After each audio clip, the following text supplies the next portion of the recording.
Good morning. Hello. Welcome. This is Citizen Kane 2, a podcast about three obnoxious... Do you mind? Carter's eating a fucking Reese's. We are a podcast of three obnoxious filmmakers / film students who, I don't know, we like to talk about movies. But in all honesty, who needs another podcast full of three white guys who like movies, right? Yeah. We do. Cue the music.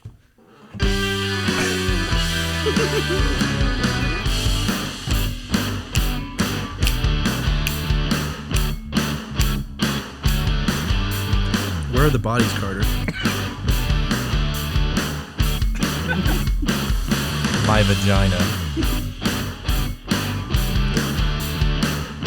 Oh, well.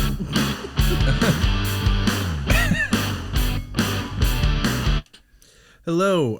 I actually need to apologize because I lied in the last podcast. We each picked 5 of our favorite movies from the 2010s last time. I said we were going to go do another 5 from the 2010s. That was a lie.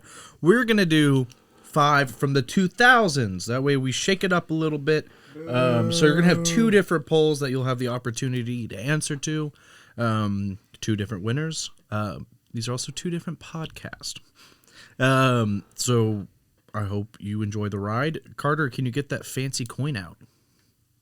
Dude, I got quarters right here. Are we not introducing ourselves again, or no? Is that not a thing? We know who each other are. Okay. I'm James. I'm Cole. I'm fucking Carter, I guess. I meant to say I'm Carter is the funny thing. Okay, Cole, tell me Yo. two words that encapsulate who Cole McKinstry is. Hang on. This quarter has a peach on it. Looks like a butt. Very cool. 2 words that encapsulate myself? You're Yeah. going to make me have an existential crisis. I don't know, just like, I don't know. People want to know anything about you at all. Man, all you got to know is that I'm kind of built like a potbelly pig. I got like a big posterior and a big belly. But everything else is kind of normal proportion. 2 things you need to know about me. I like fucking and trucking. Am I right? Smoking bowls, baby. Smoking bowls and fucking. What about you, Barter? I like movies in the gym. Preferably together. Mind you, Carter was like the skinniest man on planet Earth, and then we came back from a semester break, and now he's beefcaked, like gonna kick my ass if I disagree with him. Yeah, so. He did it because Snyder hits the gym a lot, and he's hoping to run into him there. Yeah, Carter wants to French kiss Zack Snyder. His butthole and his wiener. Did somebody say Zaddy? Oh, we have fun here. Oh, thank you. I am coining that the Carter button. Why don't you go ahead and play the people the James button? Every time I have a right opinion, or if I fart. I thought this was the Carter button. No, you're 100% right. That is the Carter button. Oh, I think that goes on indefinitely. Yeah, absolutely. You want a little ambiance. All right. Yeah, let's get started. Get out the coin, Get asshole. out the coin, bitch. Dude, I have quarters right here. Use one of these. But I want the big Quarter, coin. I hardly know her. I'm sorry. I had to do it. Not a funny joke. Yeah, he's got to get we need the coin that's made for special close-up magic, or it's not going to work. Yeah. Carter is this a Joker wallet that I'm looking at right now? Got it when I was a freshman in high school. Okay, I never got rid of it because it can hold so much. I had 4 coins in here. 3 of them are the size of a $50. 1 is the size of a silver dollar. Of course, a bunch like of cash. the 2 white guys on the same end of the table, you can look in my backpack and you can find a movie replica from Joker 2019. And also a film cell from Interstellar. Yeah, they're pretty sus over there. What does this mean? I don't know. Means, we'll unpack that later on a therapy It means episode. women want us. Yeah, right. Yeah, yeah. We need to find our Harley Quinn. Wait, that's really toxic. We're gross. Right, Carter went first last time, so it's between me, you, and James. James and I. All right, heads for sure. I'm just doing that. He always picks heads. Always picking heads. It was heads. Fuck yeah. All All right. So Carter, between you and me, who goes second? Tails never fails. All right, I go last. I was right. He was wrong. So we're gonna do. James. All right, well, start us off, James. I'm going to start off my favorite films of the 2000s with a batshit crazy one that nobody will agree with me on. Fucking guess. What? Guess. Mandy. That's not from the 2000s. Never mind. Okay. I love the confidence that you shot that out. Side note, that is a wonderful film, but also it's not. I'm sitting in the same room with two Nicolas Cage haters, and I just don't get it. But anyways, I will be talking about Antichrist, which is a film by Lars von Trier, a notorious Nazi sympathizer. Unfortunately, he's gross. He's a terrible man. However,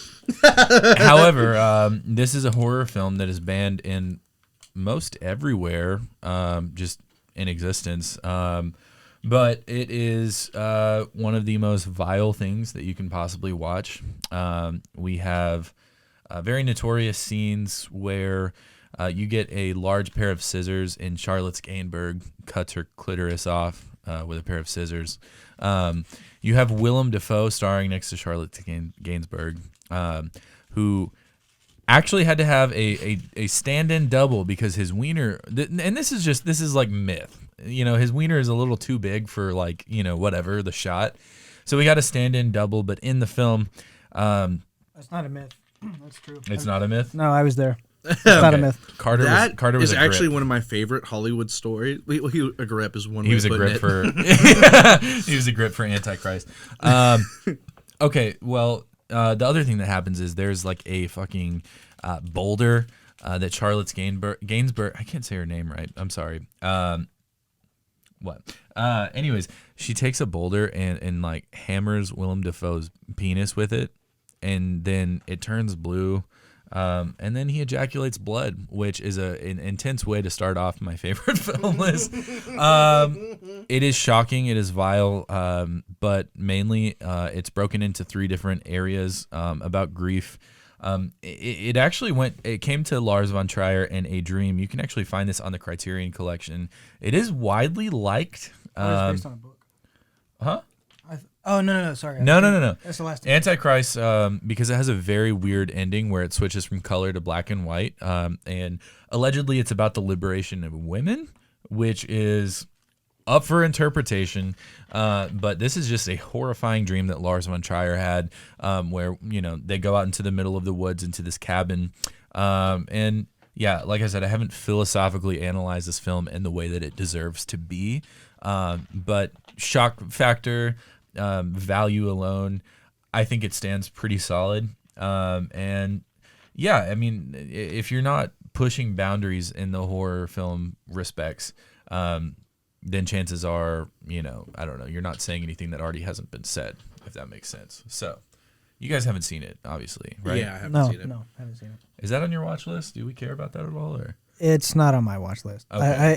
I personally don't want to watch something that vile. Like, I'm never gonna watch Salo or 120 Days of Sodom. Yes, I wouldn't suggest it either. But wait, Carter wouldn't, but Barter would. Barter would. Barter would watch it at the gym.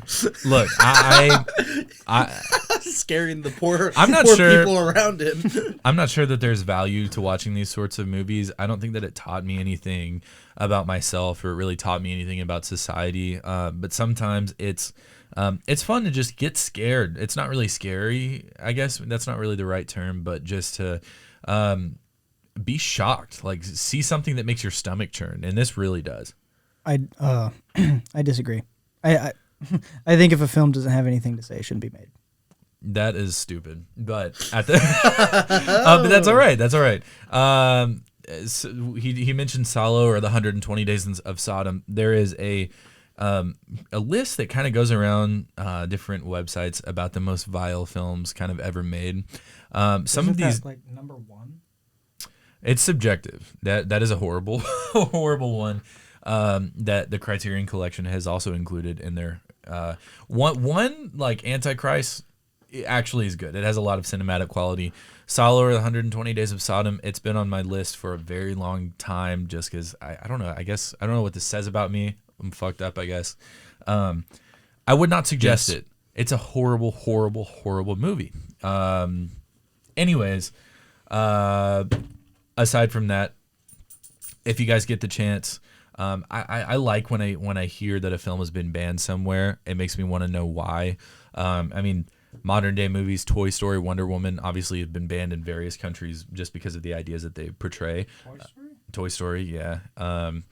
Lightyear was banned for its same-sex kiss in like fucking a lot of places. It's so insane. But anyways, I mean, there is some value to it. There is value to Antichrist. He also made a film, Melancholia, with Kristen Dunst. He also made Nymphomaniac, parts 1 and 2, with Shia LaBeouf, Willem Dafoe. But he's most infamously known for being at Cannes Film Festival, which I think Antichrist won something. I don't exactly remember what. But yeah, he said, Adolf Hitler was not a bad guy. And then Kristen Dunst looked at him, and she's like, that's the moment where I lost the Oscar for Melancholia. Yeah, it was just a vile thing. And he had he like got caught in this web of lies, and he's in front of a big film festival, and he's just trying to defend Adolf Hitler. So, like I said, that's insane. Absolutely insane. I'll share the video with whoever wants to see it. But yeah, he's talented. He has a film called Breaking the Waves. Yeah. Anyways, separate the art from the artist, I suppose. But yeah. Anyways, who's next? Carter. Number 1 film from the 2000s. What you got, big guy? Number 1. Oh, Pulse. Pulse by Kiyoshi Kurosawa, also known as Kaido in Japanese. It's a hard film to describe because it's about a lot of things, but I would say primarily it's about ghosts used as a metaphor, but more so it's about social media consuming the minds of humans so much to the point where they literally get annihilated by it. And now you have all of these essentially ghosts online, and their sorrow is leaking through to the real world and causing like major problems because the entire world is just being overflowed with sadness. I have a question. What is the connotation of ghost? Because in film, ghosts can be portrayed in a lot of different ways. You can have scary ghosts. You can have nice ghosts. What is it like in that film? It rides a fine line because they're definitely not nice ghosts, but they're not hurtful either. They're not out to like intentionally scare you or be hurtful. They just exist and they wander around the internet essentially, and they're just filled with a lot of sorrow, and people get scared by that sorrow. I've always found it really interesting the way that ghosts can be portrayed. Yeah. And the fundamental idea that if you believe in some sort of afterlife, assumes the fact that you believe that a soul goes to another place, which until means that in a way that you believe in ghosts. And I like when films portray ghosts as sort of not scary, but they're lost people who roam the earth and maybe had something that they couldn't necessarily give up or move on to the afterlife. But that's a personal preference. I think in the 2000s we had a lot of ghostly horror movies that were kind of I don't know that just were primarily based on jump scares and stuff like that. But yeah. Yeah, it was a terrible time, in my opinion, for horror films. And also, I was a young person coming up during that time. Watch Pulse. And I think I will watch Pulse. It sounds interesting. Yeah, it does sound good. But at least in terms of American horror films, growing up, I just thought I didn't like horror movies. Yeah. But I just didn't know that, like... You just didn't have a good run in 2000s, really. No, you had a few. You definitely had a few, but... Yeah, but it was just for the most part, like, all these horror movies that people are like, go. And I would watch it and be like, oh, that was just not a good time. I think in some respects, you need to look culturally what was happening in the 2000s. Right. In 2000, we had a really popular trope of home invasions after 9/11. Yeah. Which is kind of interesting. And then maybe like sometime in the 2010s, we realized that the horror is usually ourself or it's reflective of society around us. But there was a lot of jump scares, and in a lot of the ways, in my opinion, growing up in the 2000s, this was stuff that I did not see in a very Christian society, so it was jarring. I'll always remember watching Paranormal Activity for the first time. It scared the shit out of me because nothing like it quite existed. So anyways, there's just a lot of different ways that you can interpret ghosts in films. So yeah, I feel like the film was ahead of its time a little bit because it's about how social media can destroy a person and leave them feeling extremely lonely and sad and like they're just wandering around. And it came out in 2001, so it's only a little bit before social media really kicked off. So it's kind of prophetic in a way. Yeah, because I mean, That's if you look very at like what's happening tonight, I mean, like not tonight, like What's happening today. If you look at what's happening today, I mean, essentially, that's what like people are. So many people are just consumed by sadness and loneliness created by social media. And another one of your favorite films that you harp on quite a bit is A Ghost Story by David Lowery. A Ghost correct? Story, yeah. I wanted to include it, but Cole didn't give me the time. We can get like I'm kidding. I'm Me? kidding. Yeah. I'm kidding. I really wanted to add that to the list, so just know if I it could gets an have, honor. I would It have. gets a shout out. Yeah, shout out to A Ghost Story by David Lowery, starring Casey Affleck and Rooney Mara. Beautiful. Okay, so any concluding thoughts? I haven't seen it, but I'm definitely going to check it out. I think it's a movie that everybody should watch. When I first watched it, there's a particular scene in the film, and I can't remember exactly what's said, but it's about ghosts, and it's about people that have died. And it left me like in a very existential place for a while. But you know, Kiyoshi's the name? Yeah, Kiyoshi Kurosawa. Okay, isn't there Kiyoshi Cure. Kurosawa? Kurosawa. Kiyoshi Kurosawa, he made Cure. It's coming. Oh, gotcha. Yeah, okay, it's okay. coming to the Criterion Collection. I was gonna say okay. Yeah, I was gonna ask. funnily enough, I watched that film the night before Criterion announced that it was coming to the collection. Wow, very Yeah. nice. That Okay. one I don't like as much, but So still- that it's still that good. film is going to be available through Criterion if you want to watch it. Yeah, Okay. not Pulse, So, unfortunately, but Cure will. A notable thing for this podcast, we're big Criterion bros, and that's all we talk about pretty much. So Yeah, we suck. we really suck. We don't watch anything fun. I don't suck. I rule. Oh, Jesus Christ. Cole, how about you go ahead and give us yours? I'm super excited for mine. All right.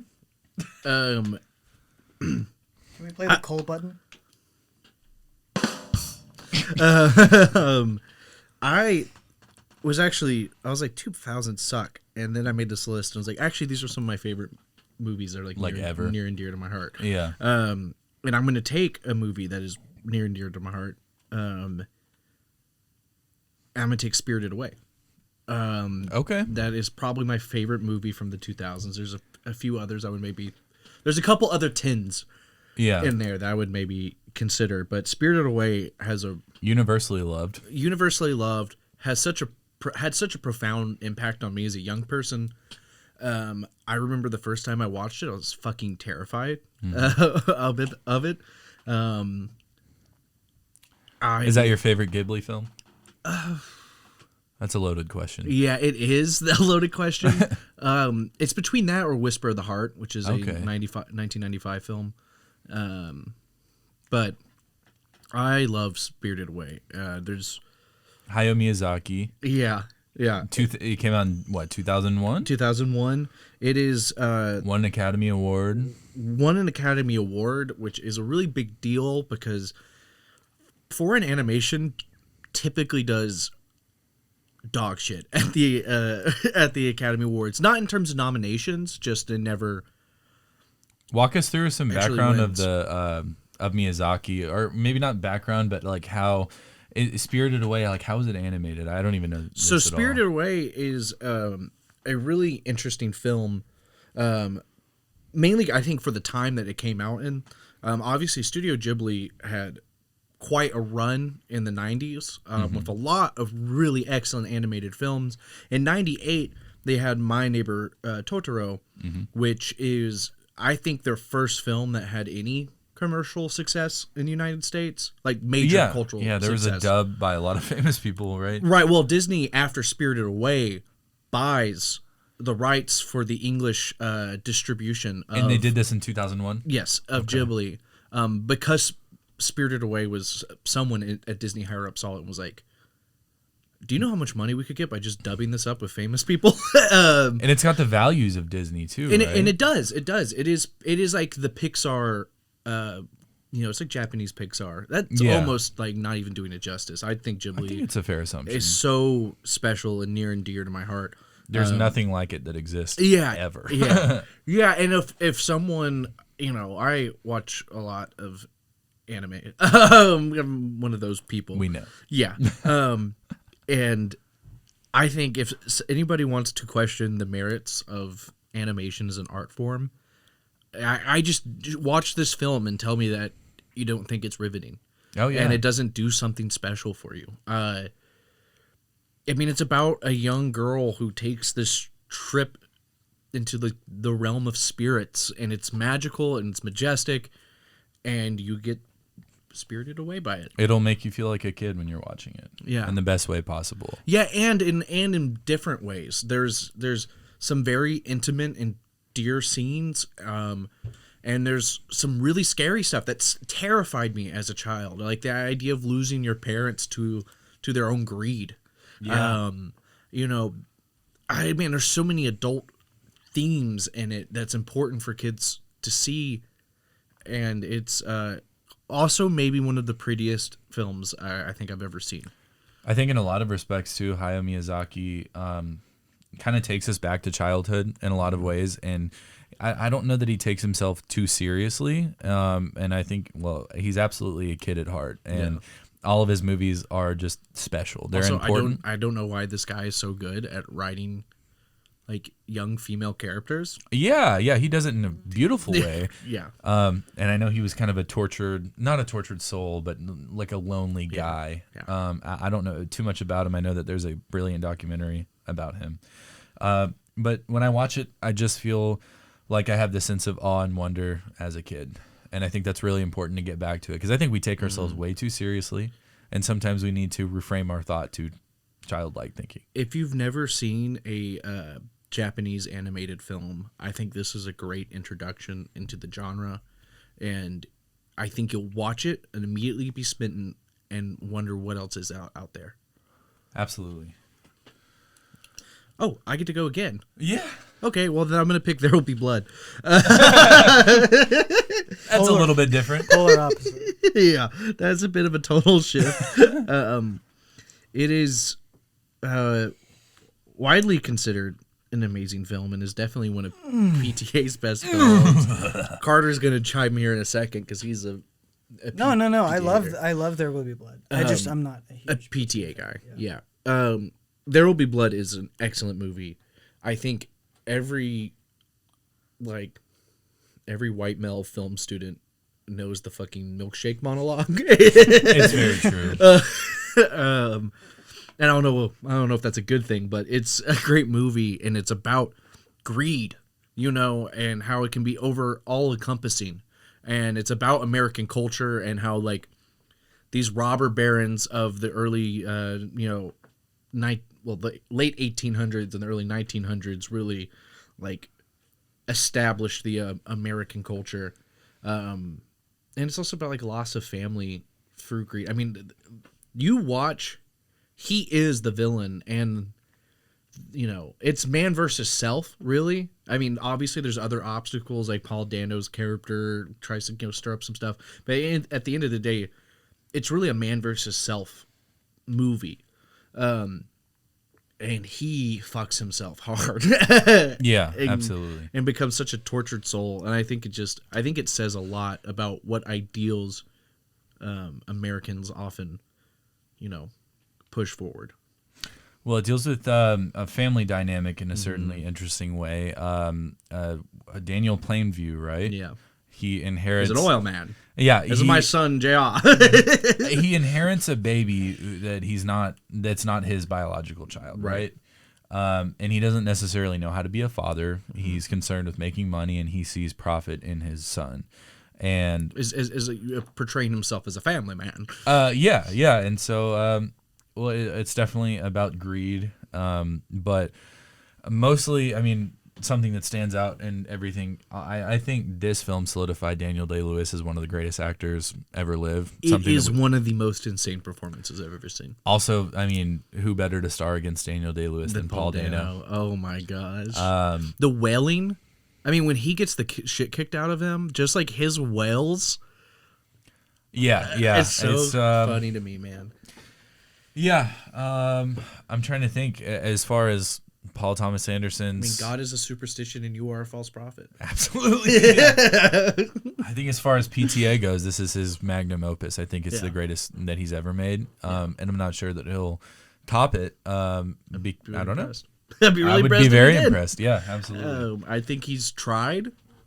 And, there's not that he hasn't, the Master is an excellent attempt. Yeah, that's fair. Phantom Thread, I would say isn't, but was an attempt. Yeah, and Licorice Pizza certainly had a lot of discourse. I'm not a fan of Inherent Vice as well, so he's kind of a hit or miss in my opinion. Big time. But when he hits it out of the park. He really does. He really does. Also, like your first major film being Boogie Nights, and then also your best film being There Will Be Blood, I think is fucking. I really think Magnolia is a weirdly special film as well. So I think he's a really cool guy. And he kind of just said, as far as what kind of films he does, he's just does what he wants to do. He does what he wants to do, exactly. So, do you have any thoughts, Carter? Yeah, but they're controversial, and it's not about the film as a whole. It's about Daniel Day-Lewis. Here, I already know what he's gonna say. Yeah, Cole knows exactly what I'm gonna say. I don't believe. I think method actors that use method acting, so that they can treat their crew members and their director like shit, are completely fraudulent. Is this the case with Daniel Day-Lewis? Yeah, he's an asshole to like everybody on set. And he uses method acting as his excuse to do so. Like he treats everybody like shit. You're gonna call me Abe Lincoln if I want you to call me Abe Lincoln. That kind of stuff. But he's also like hasn't the same been said about Christian Bale? Yes.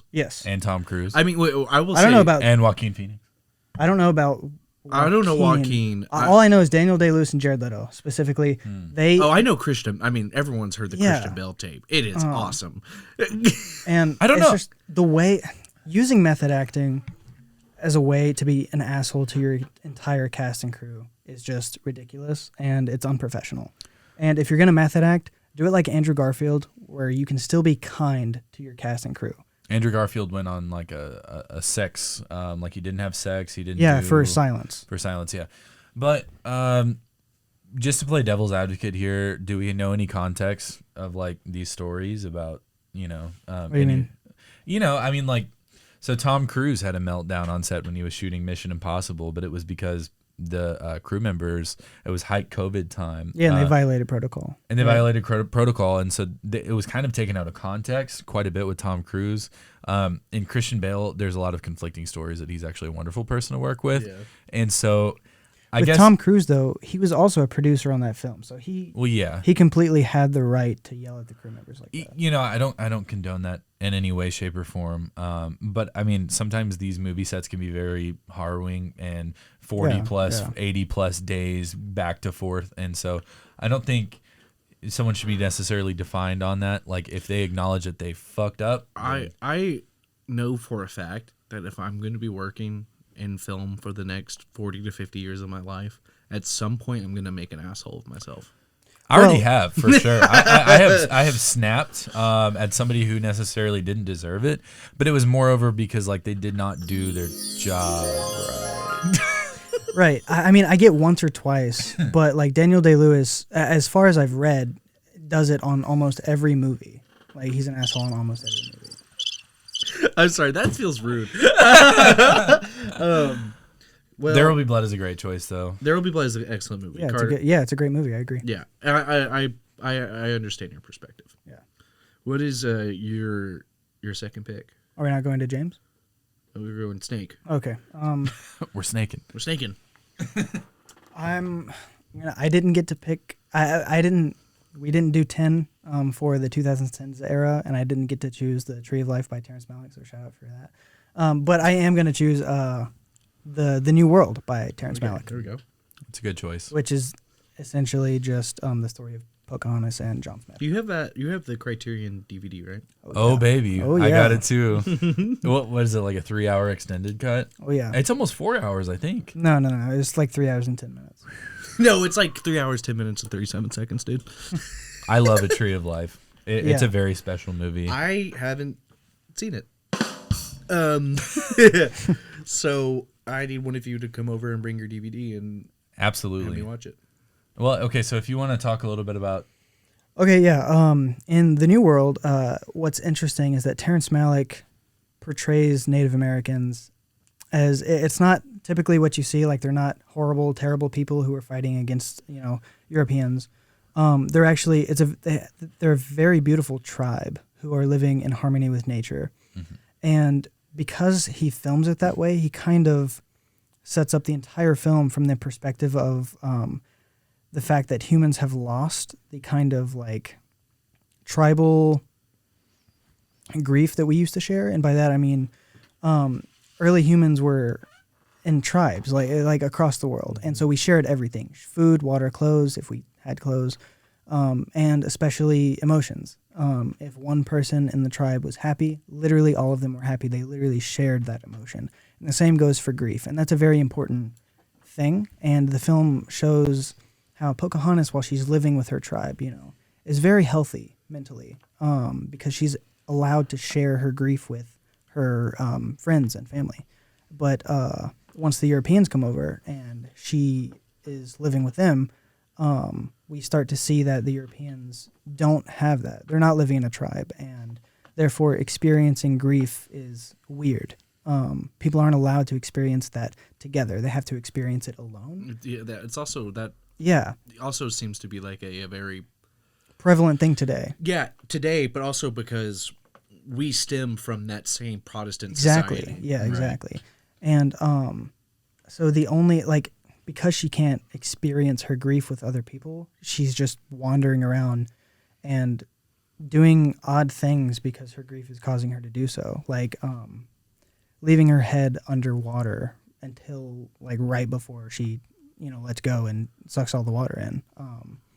So yeah, I think that's a very important message. And right now, the only time we can share grief with other people, the only acceptable place to do so is really at funerals. Mm-hmm. And even so, people will still judge you for your it. cousins are gonna be like, "Did you see?" Yeah. I think you and me might have had a different interpretation of the film, although I agree with everything that you're saying. I think historically,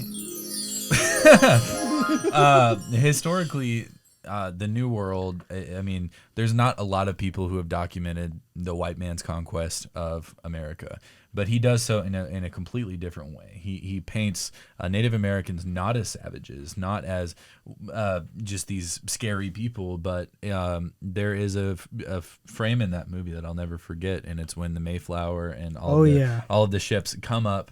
And there's a bunch of Native Americans that come up just naturally. It's so beautiful. They flow together. And then something about the philosophy of how Terrence Malick works. He's a philosophy nut. He has a philosophy degree from Harvard. Mm-hmm. Something like that. It's either Harvard. Yeah, I believe it's Harvard. And so he's a big Martin Heidegger fan, who is a philosopher who really delves into nature quite a bit. And so Terrence Malick films, the way that he navigates through with his camera lens is that he will frame man as this very small, innate being who nature is always going to encapture us and be the overwhelming prevalent force of society.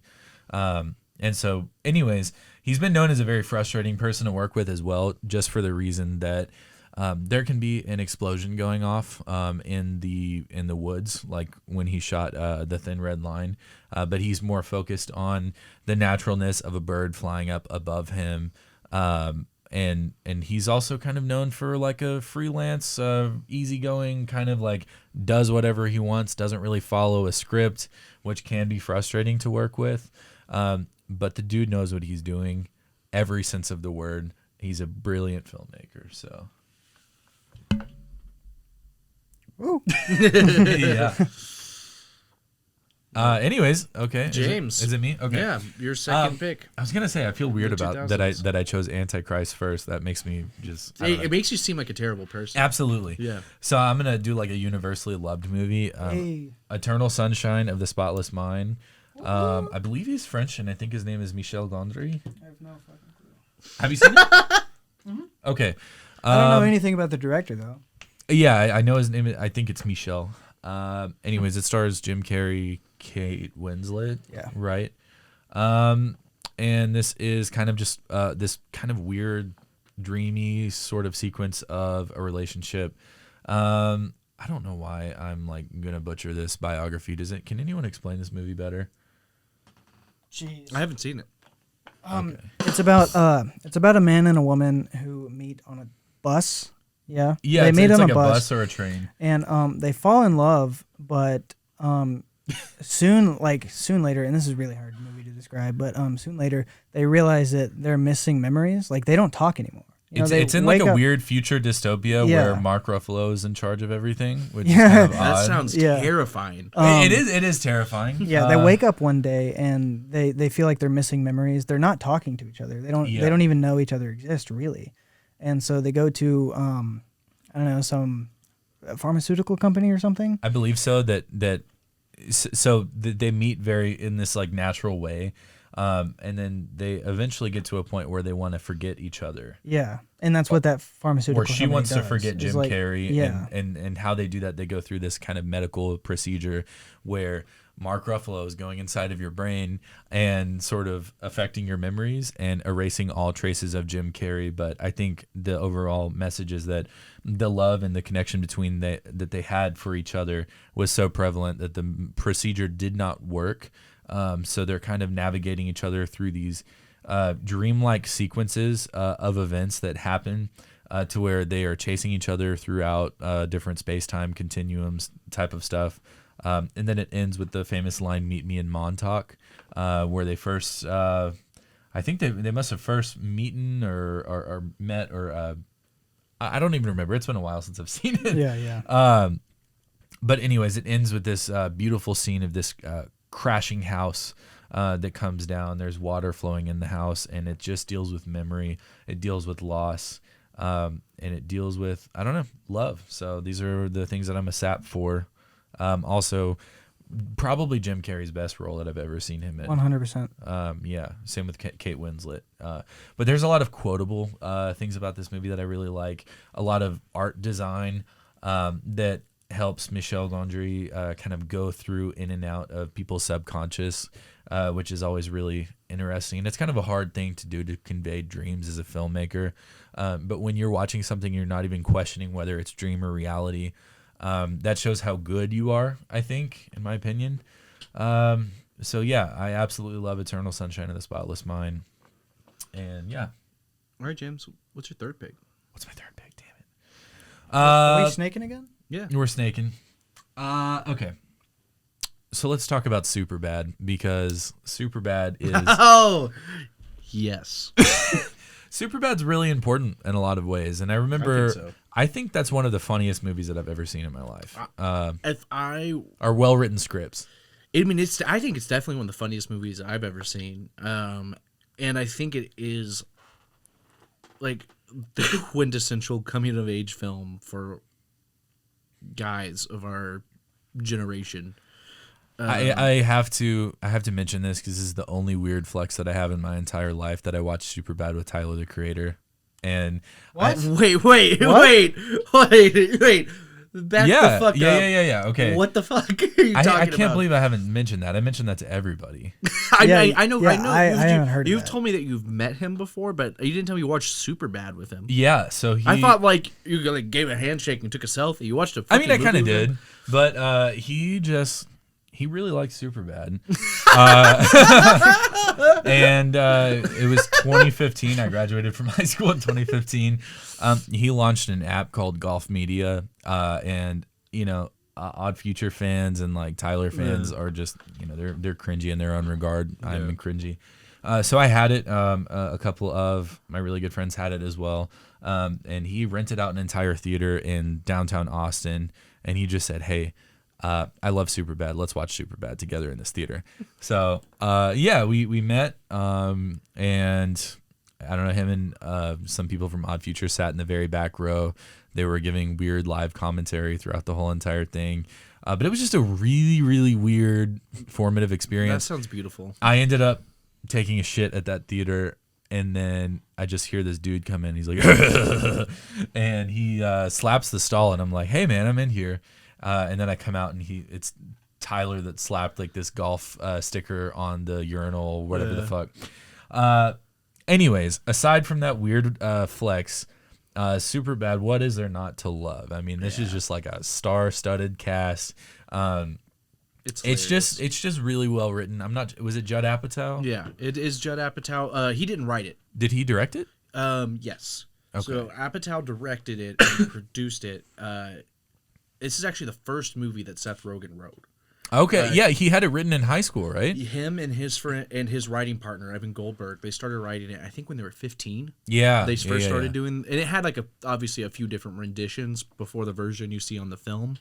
But yeah, man, that is the first film he wrote, and it's awesome. It's gold, yeah. Yeah, it's gold. It just is. It was noted by the American Screenwriters Association as one of the best scripts of the 21st century, I think. You know, Seth Rogen has a history in VFX work. I didn't know that. I didn't know that. Yeah, he did some of the VFX for the original Jurassic Park movie. Wow, that's weird. Okay, and Seth Rogen was also in Donnie Darko. Oh, I didn't know that. Which is a weird flex, but it's also a wonderful film that I didn't even include on my list. So shout out to Donnie Darko. Shout out to Seth Rogen. You know, I gotta throw this out there. Aside from Superbad, one of my favorite comedy films of all time is This Is the End. Yeah. It's just fucking awesome. It's fucking mayhem in a movie. Yeah, absolutely. So I'm gonna shut up about Superbad. Do you guys? Well, okay. First off, last thing I'll say, Bill Hader and Seth Rogen playing buddy cops is just gold. God, I wish we got that spinoff. Yeah, they were talking about it for years. But that's never gonna happen. Do we have any like fond memories of Superbad? Like, what's your favorite? I haven't actually watched Superbad. Who hasn't seen Superbad? Bro. Fuck.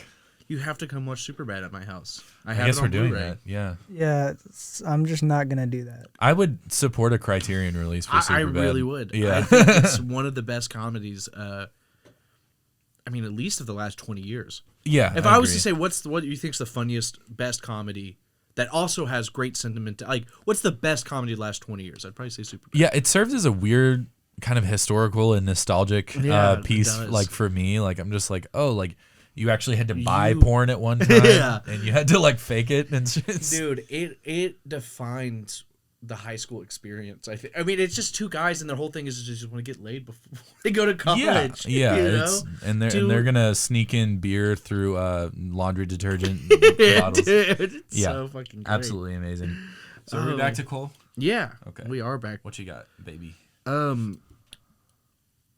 Carter's got a spray bottle, and I think we should have a spray bottle for Carter. Yeah, I'm really nervous about that. Is that cleaning? It's alcohol. All right. Rubbing alcohol. Okay. Also, can we talk about why your mic is so much better than mine? I don't like this. We're just better, so we have better opinions.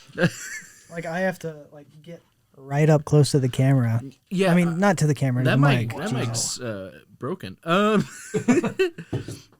I actually have your sensitivity turned up too. Yeah, Cole and I we went in this room and we're like, we want good mics. Yeah, earlier when we were acting like we didn't know what room we were going to record in and all that that was just a lie, a facade. We maybe shouldn't say this. He has a spray bottle with rubbing alcohol. Okay, so for my third film, I just have to take. Wait, no, this is Carter's turn. What? Carter? Damn. Okay. I don't understand. I thought the we rules were of snake. snaking at you, not James. Yeah, we were just snaked James, and now we're coming back to you. We could have just, been in like conventional, but we're doing snake. You have to do snake. We're snaking. We're snaking. Okay, I guess I'll go. I actually am conflicted because I can only do 3 more of these. That's crazy. No one cares. Okay. We were at 45 minutes. So for my third one, I'm just gonna throw one out there that literally everyone's seen, so I don't need to explain that much about it. But Spider-Man 2, Sam Raimi's Spider-Man 2. And I say that because it was a huge part of my childhood. Same. Probably the biggest, like the single biggest part of my childhood was Tobey Maguire's Spider-Man. It was literally all I watched aside from Jurassic Park. And when I was watching Spider-Man 2, the moment it would end, I would have my parents just replay it over and over. And I just like love Spider-Man as a hero. That's back when people cared about making superhero Yeah, movies. Yeah, man. yeah. Sam Raimi And, actually put work into it. Spider-Man's a huge part of my life. Don't ask me about Tom Holland's Spider-Man. I won't. Not a big fan of that. I'm just not going to do that. Anyway, yeah, I mean, Spider-Man 2, the entire Sam Raimi Spider-Man trilogy kind of just made me a lot of who I am as a person. Yeah. So that's why that movie's on that list. I think that is actually like the best camp movie ever. It's really self-aware. Yeah, I know, which I love. That's my favorite thing about Spider-Man 1 through 3, very self-aware. Very and- silly, but kind of good. Like it understands what it is, and in doing that, it really captures that comic book feel in a really awesome way. Also, those fucking like swinging through Manhattan in sunset. Yeah, really nice. Give that to me on a fucking 10-hour loop, baby. Like, it's so gorgeous. I mean, it is gorgeous, but This is where I first realized I love Kristen Dunst. dude, she's cool and all, but Mary Jane in those films cheated on him so many times. Oh, you want this? Yeah, for Kristen Dunst. Yeah, you probably turned that off. Yeah, I forgot that. Here, James, you want to try that again? Give it to me. Kristen Dunst. That's it. Okay, the swinging scenes in Sam Raimi's film, and now I'm just getting technical, were beautiful and all, but they also like don't make much sense. They don't make much sense, like logically, and like they don't follow the rules of physics at all. Yeah. So like the Amazing Spider-Man 2 swinging sequences are like still unmatched. Yeah. The best VFX that there's ever been in Spider-Man films. Facts. All the homies love Sam Raimi. Yeah, I said the Amazing Spider-Man 2. Those swinging scenes, you literally can't disagree with the fact that those swinging scenes are like the best because they follow the actual rules of physics. I watched The Amazing Spider-Man 2 one time just to realize I don't want to watch The Amazing Spider-Man 2. I'm gonna be honest, me too. So I'm not arguing for the movie as a whole. Just the swinging. I know, but I can't even make any form of argument. Yeah, same. Because I don't know. It's Raimi Spider-Man. Take it from me bust. because I do. I do know. I'm the one who knows. He knows. He knows. He knows.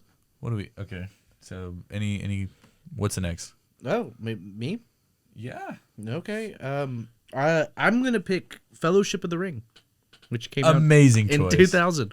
I know most people Return to the King is like the go-to Lord of the Rings film. My favorite is actually Fellowship. And that is on the American Film Institute's top 100 movies of all time, baby. Yeah, I'm gonna try my best not to get too emotional. He was wearing a Lord of the Rings shirt yesterday. The Shire is my happy place. The Shire scenes are my favorite thing in any of the Lord of the Rings films, and The Fellowship does it hands down the best. I wasn't laughing at you. I just No, you're fine. He like took a look. He got really into it for a second. He was like, "Oh, the Fellowship of the Ring." Dude, it is so He good. just creamed his pants. I creamed his pants. My grandfather. Do you fucking mind? His little goblin Barter over has to there. get his protein. My grandfather is my education in fine arts is exclusively through him, and I mean, I guess not exclusively, but like he's who initiated it, and he also was the reason I ended up reading Lord of the Rings and ingesting the films and sitting through 4-hour extended cuts with him. Even Extended editions are bust. Yeah, and I'm like 9 years old and I can barely comprehend what the fuck's going on. Oh yeah. But Okay, but Frodo's kind of a pussy, right? yeah, a little bit. But that's fine. I loved him so much when I was a kid, and I was like, wait, this guy's a fucking... It's all about Sam, man. Sam is where it's at. Sam Wise. Mr. Frodo. It is... Mr. Baggins. It is... he said He said, "Don't you lose him, Samwise Gamgee," and I don't intend to. That is like a bisexual person's nightmare. Everyone, Yeah. everyone's hot in that movie. Like, Liv Tyler, Viggo Mortensen. fuck. Yeah, everyone's egregiously beautiful, and the film is it's one of my favorite movies of all time. I love the Lord of the Rings trilogy. And I think the Fellowship is my favorite one. Came out in 2000. There's not much more to say other than it's such a special movie. I think to a lot of people, but to me in particular, I love it. Wonderful choice. Who's next? Me again. Just sneaking around, baby. And with this next pick, I'm going to pick what I would consider my favorite Del Toro film. And it's not Pan's Labyrinth. Because I thought Devil's Backbone was released in 99, but it's actually 2001. Oh, okay. I thought that was a 99 release as well. Yeah, it is. I had to double check it on the computer real quick. The spiritual is it sequel to Pan's Labyrinth, or they're like sister movies? I would consider them like sisters movies. They're both about. They both are centered around children and their experience during the Spanish Civil War. Yeah. And dude, it is awesome. If you haven't seen The Devil's Backbone, do yourself a favor and watch it. It's a beautiful poem about a country that is bleeding and a country that is hurting, and it's about ghost. It's a ghost movie.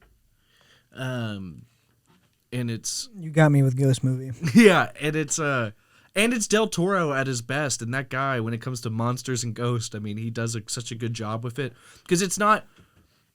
There are scary. You're okay. There's scary parts, I guess, of it, but that's not really. It's not a scary movie. It's a very poetic adaptation of Ghost. I think a good way to look at that movie, and this is my Stanley Kubrick bro coming out. Yeah. In this movie, it's kind of interesting. There's a atomic bomb, not atomic bomb, but a bomb. This is post World War I, right? Yes. Okay, so there's like an atomic bomb that's in the middle of this orphanage, and there's like an old myth about if it's gonna blow up or what it's gonna blow up. So there's children dancing around this atomic bomb, and this is. It's not an atomic bomb, but yeah. Sorry. What would you call it? Missile? I don't know what you would call it. Anyways, It would destroy the whole cathedral. yes. Throughout the entire film, there's this overwhelming threat of it being there, Yeah. and it's kind of like the idea of Doctor Strangelove or How I Learned to Stop Worrying and Love the Bomb.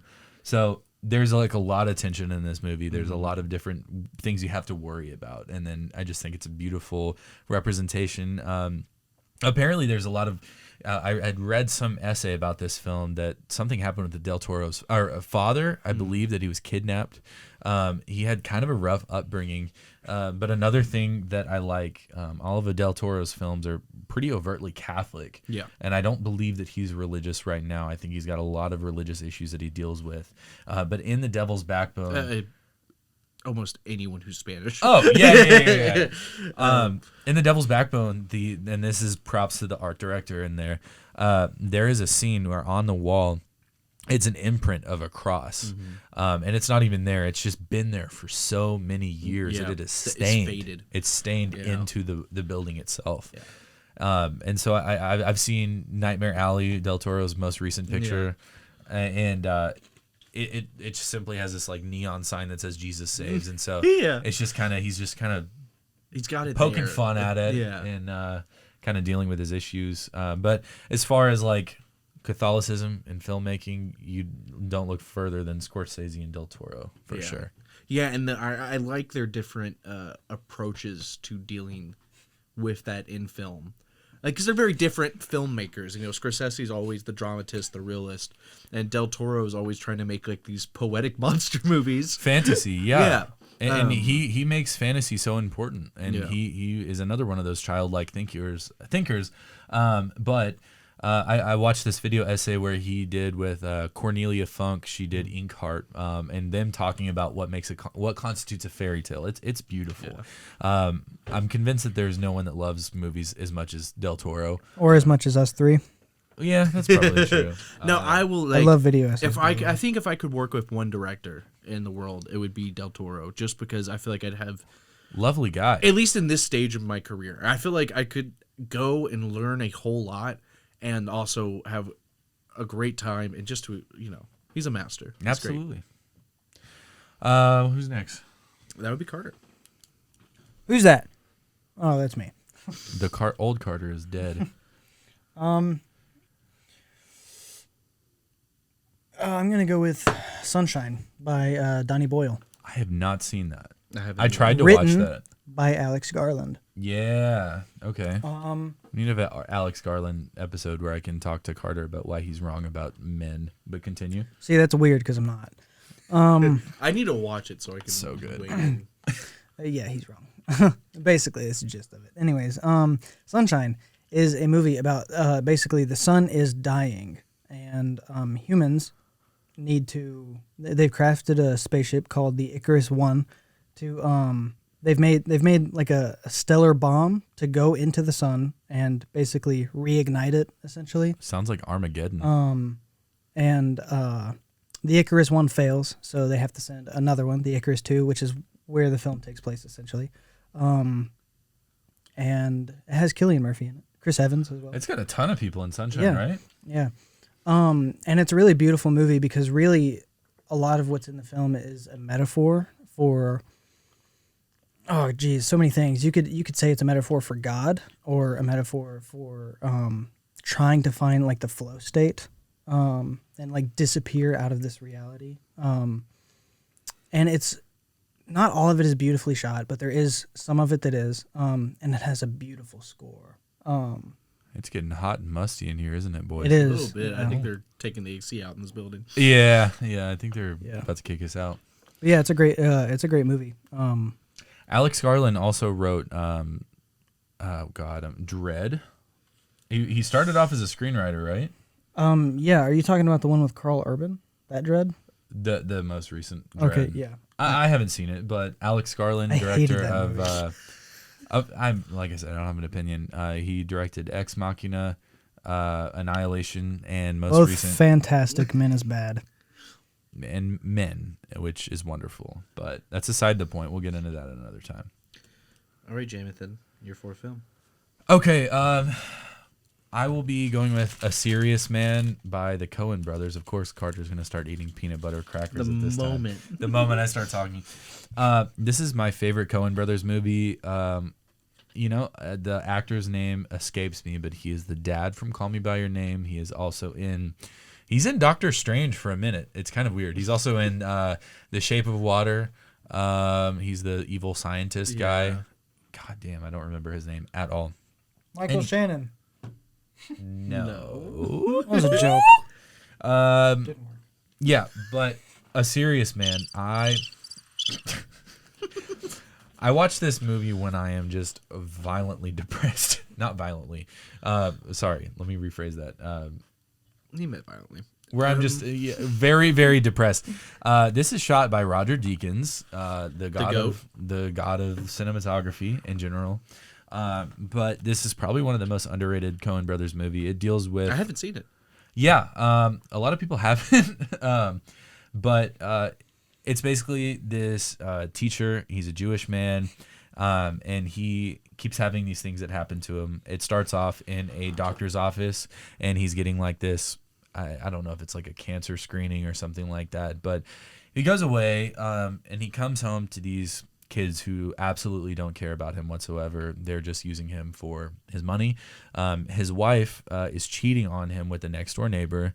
It turns out that the next door neighbor, his wife lover, dies, doesn't have any family, so he has to pay for his wife's lover's funeral.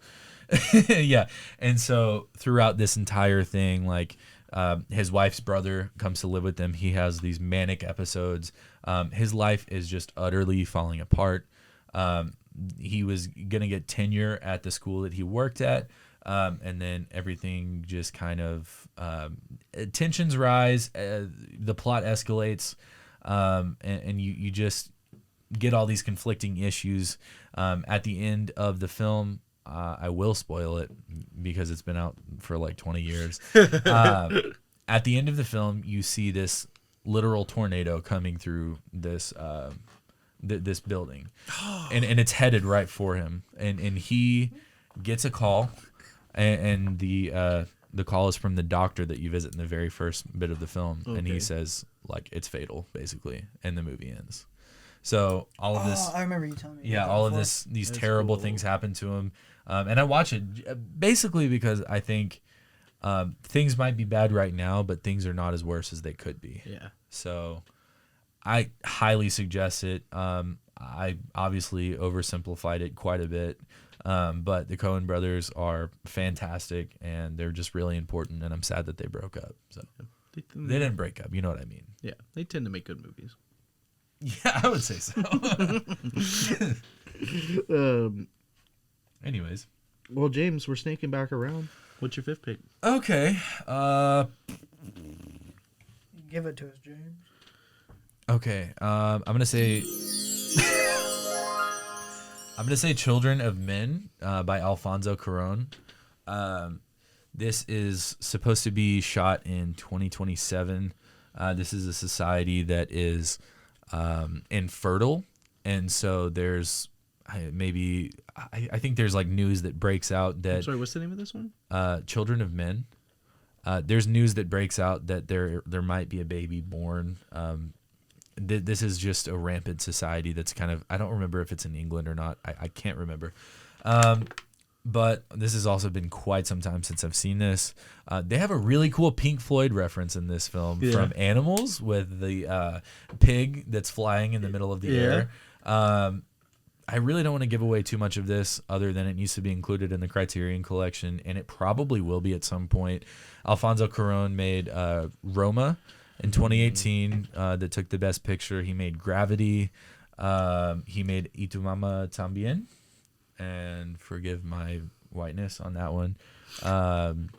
Anyways, he's very special. This stars Michael Caine. I need to make notes for like who's in each movie. Yeah. I know it stars Michael Caine for sure. But yeah, Children of Men is gonna be my pick. So you guys haven't seen it, obviously. No, we haven't. I wish I could give you more. Yeah. We do a nice job of like piggybacking off of each other, and I'm like, damn, I'm picking the wrong ones here. No, it's good. I mean, it's always good to have new things to watch. Yeah, that's true. Carter, your fifth and final pick. What? What? What do you want from me? My fifth one, before I name that, I got to give an honorable mention to Before Sunset. Yes, for sure. So you're not picking Before Sunset? No, it's another childhood film. Oh, okay. But yeah, honorable mention to Before Sunset. Really good movie. Not going to explain that much about it because I don't want to. And we already kind of did, though, a little bit. Yeah. I think we talked about the Before Richard trilogy. Linklater. Yeah. But my fifth movie for the 2000s has to be Harry Potter and the Prisoner of Azkaban. Okay. Another childhood favorite. You know, I was going to say Alfonso Cuarón made a Harry Potter movie. I do not remember which one it was, but that was a bizarre thing that I found out recently. I'd be curious to know who did Prisoner of Azkaban. I remember that being the best one. It was Alfonso. Alfonso? Yeah. Whoa. Isn't that weird? Yeah. I had no idea that like a art housey. It is.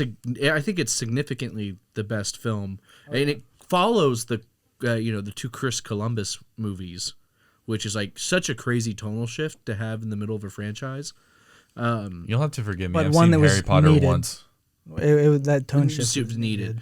So Chris Columbus did like Home Alone and Wait, didn't he sail the Mayflower? I thought we were Like talking. I 1694? legit was like, what? Christopher Columbus. All right. Yeah, he did like Missed Outfire and Home Alone and like a bunch of like those types of movies. So like Christopher 80s Columbus and on the 90s balls. comedies. Yeah, but like family coms. And he did Harry Potter? He did the first two Harry Potter films. Oh, wow. Which I don't think he's necessarily I understand why he got the job, but I think the tonal shift, particularly like I just don't understand how knowing the books, how he could do Prisoner of Azkaban. I'm certain Alfonso, he took it to a darker. Oh yeah, Well, that's like one of the darker books in the series. Yeah. and one of the darker.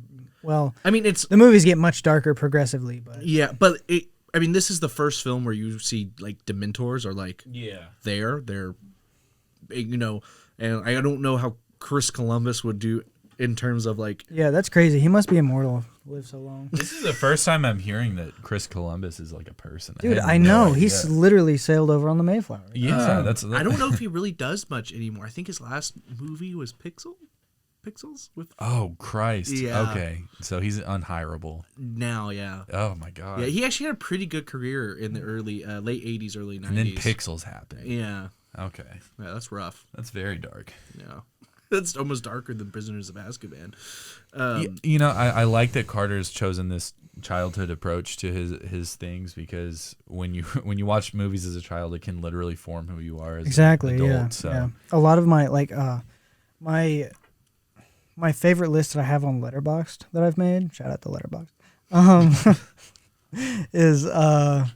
Is it's titled films that either made me or changed me, made me into the person that I am, or changed me. Like Arrival. Arrival changed me. a side note, do you guys have a favorite like Disney Pixar or Disney film from 2000s that we're just not talking about? Because I got to give a shout out to Ratatouille. All the homies love Ratatouille. I'll say Ratatouille as well. I hate you guys so much. I'm going to say Finding Nemo is what I'm going to say. We argued about this for a really long time, and the day that the Queen of England died, we were a lot more concerned that Wally was getting a Criterion release than that. So Yeah, this is true. I mean, but yeah, we're I don't know. Terrible people. All the homies love Ratatouille. I mean, I love true, Ratatouille brother. too. I was trying to think about like what I was doing in the 2000s. I was watching SpongeBob. Mostly, yeah. I That's think like I might mostly- yeah. make. Yeah, you want to talk Make about Ratatouille movies too. that formed me as a child? The SpongeBob SquarePants movie. Absolutely. That one tier. Woo. Oh, Brother, I tell you what. Dude, Mrs. Pearl. I'll say it. Carter wants to fuck Mrs. Pearl? That's not the Mrs. right. Pearl. Mrs. Puff? Mrs. Puff. Mrs. Puff. Mrs. Yeah. Puff. yeah. I knew what he meant. She dummy thick. Yeah, Pearl's all okay. All right. I'm gonna stop. Yeah. Yeah, I was around like a big society that could not watch SpongeBob because they thought he was gay. Me too, actually. Yeah, and Harry Potter was magic, so I was Right. not allowed to watch Harry Potter until high school. So I missed out on a lot. But Yeah, I'm lucky my mother was an English teacher, so Harry Potter was like, Oh, man. shout out Mrs. McKinstry. yeah. I actually. Mandatory. Another honorable mention since I already chose Harry Potter and the Prisoner of Azkaban. Bridge to Terabithia. Fuck that movie. Dude, Yeah. it's a beautiful movie, but No. it fucked me up as a child. Talk about trauma. It was very traumatic. It was very depressing. I actually watched it a couple months ago and went through the exact same thing that I did as a child. Made me fall into a That very absolutely- existential crisis. That scarred me, and also fuck Titanic because Titanic also scarred me as a kid. Titanic, I hardly know her. Yeah, all the homies hate James Cameron, kinda, except for Aliens. And Terminator 2. I haven't seen it. Okay, I'm sorry. Oh, We broke. You Cole. haven't seen T2? No, he hasn't. No, It's like, Wrong. I yeah, know. it's awesome. T2's badass. I don't care. I really don't care. He's also a James that also works in the film industry, so I have to kill him. That's true. This is true. Yeah. That's true. We're coming for you, James Cameron. Guys, okay. For my fifth spot, I'm super conflicted. No one cares. Give us your options, and then we'll choose the right one. Okay. Yeah. So, like, I'm thinking, like, I mean, Pan's Labyrinth is still out there. Yeah. Love it. But also The Departed Departed. is, like, Martin Scorsese. yeah, I love that fucking movie, man. Yeah, I watched that for choose the that first one. time like last week. But also, I mean, we're talking about Carter Senior talking about all these fucking childhood films, and I think I would be amiss to not take Coraline. I have not seen that because the trailer scarred me as a kid. Yeah. I used to run out of my room every time that Wait, played. how I was how like- old is Coraline? 2008. Whoa, I feel like that came out like way more recently. Okay, here's another interesting thing about that. I thought Tim Burton directed Coraline. No. That's not Me true. too. Me too. I thought And, that. and Tim Burton slaps his name on shit that he did not direct. Yeah, he also didn't do He didn't do Nightmare Nightmare on on Elm Street. He hasn't You mean directed Nightmare Before Christmas? Christmas. That's what I meant. Yeah, isn't that crazy? He hasn't directed a single stop motion project. Yeah. So What? my concept of Tim Burton has been wildly changed. However, he did make Ed Wood with Johnny Depp, which is a wonderful movie. But I honestly could not tell you the director of Coraline. Like, what's his name? I heard it recently. He's a stop motion director. Is it that works for Leica. Danny Elfman is the person who made the score, Yeah, right? he's a composer. See, oh god, I need to look that But up. it's made by a film studio that I really like Studios out of Portland. Yeah. If you're a film major, they have open applications. Which is That was a nice whistle, man. Thank you. which pretty awesome. But it's a stop motion studio, and they make the best stop motion films in the game. They're the first people to implement 3D printing. Yeah. So that's why they have such good facial features in their characters. Do they work with Wes Anderson at all, or is he like a completely separate Wes entity? Anderson, He does that's himself. his fucking show yeah. he's running. I still need to watch Fantastic Mr. Fox. Oh, have you seen Isle of Dogs? Yes. Fantastic Mr. Fox is better. Yeah. Shout out Wes Anderson. Yeah, I will say I don't like his stop motion pictures as much as I like. I don't really care for quite a bit of his movies. I do respect the hell out of him. There's if we're gonna go down this rabbit hole real quick. Rushmore is one of my 10 out of 10, one of my all-time favorite movies. I love Grand Budapest. Moonrise Kingdom is a beautiful film, but also like Royal Tenenbaums is like very and The French Dispatch was a movie. It was one of the movies. It was one of the movies when they made movies. That was one of them, and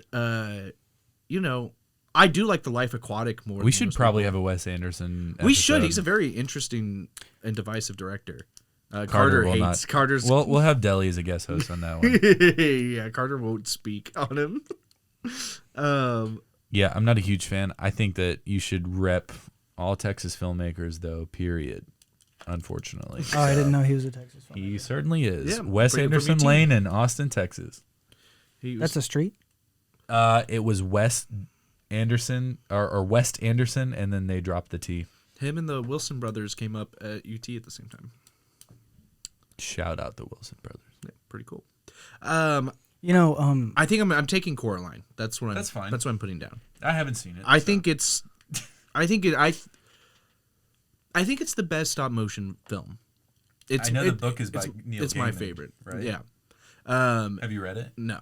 Okay. No. But I was actually at your bookstore the other day Looking at it, and I was like, maybe I want to read it. Your birthday's coming up. Yeah. I'm in the middle of a couple other books right now, but Mm-hmm. it's definitely on the read list. But yeah, man, I think we got okay, I'm gonna recap real quick Let's give us a our recap. picks. James picked Antichrist at number 1. Hell yeah. Hail stand. And then Eternal Sunshine of the Spotless Mind. Spotless Mind. I wrote it very small and it looked like Spotted Mind, which I Well. knew was wrong. To each his own. 3, Superbad. 4, A Serious Man. 5, Children of Men. Carter picked Pulse, The New World, Spider-Man 2, Sunshine, and Harry Potter, Prisoner of Azkaban. I picked Spirited Away, There Will Be Blood, Fellowship of the Ring, The Devil's Backbone, and Coraline. Amen. This has been a wonderful episode. Yeah, it's been a great time, guys. I hope all of you listening will join us for the next one. Before you end, there's I want quick Holy shout. shit. He's like, suddenly I remember every movie. Quick shout out to Jeremy Hawa, who told me that his favorite movie was Connected to New York. Okay, well, Just saying. Jeremy Hawa, if you're listening,